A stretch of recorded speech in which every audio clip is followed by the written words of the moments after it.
What we are trying to do, I would think, a little differently from everyone is, we're creating a sort of editorial e-commerce space.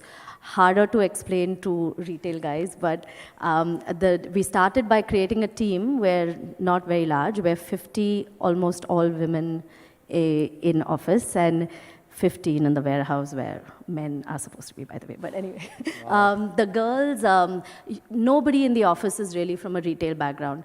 I don't know whether this is a good thing or a bad thing, but for now, the way we're building the team is we try to disrupt at every way possible, right? So we have these 3 ladies who really don't work as brand endorsers. So we don't have an equation with them where they're seen posing, wearing our clothes, more like they're seen as women who are, older, been there, done that, earned careers, and women say, okay, if these ladies put together a group of, say, clothing or, styled items like cushions, etc., we would take a look at it as a consumer.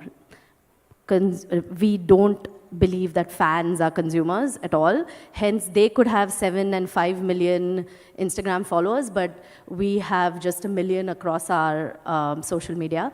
But what it does for us is that we're not spending that much on acquiring a customer, right? All of us know about what's happening in the e-commerce space. There are people spending a lot to acquire this customer, and then the customer comes and really doesn't transact, and that's ending up seeing the market where it's at. In our case, what we did was we disrupted it in a way that most of the girls, linking that back, are from an editorial background. So our shoots are really styled, our content and campaigns are really planned. So it's almost like an inclusive community that when we put out a black dress, say, that's up for 2,000 rupees, we will have Malaika, Bipasha, Suzanne post it, but not just wearing it, but also posting how the community is wearing it, why it works for the girl out there, if it's easier on your stomach, looser on your hips, etc. So we sort of tell the story of the product, which hence links back to saying, okay, and then we end it with customers posting it.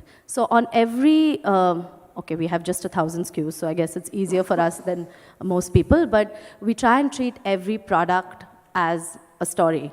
So we begin, and it has a beginning, middle, and an end. It helps that everybody in the office is of an editorial background, so we think like that.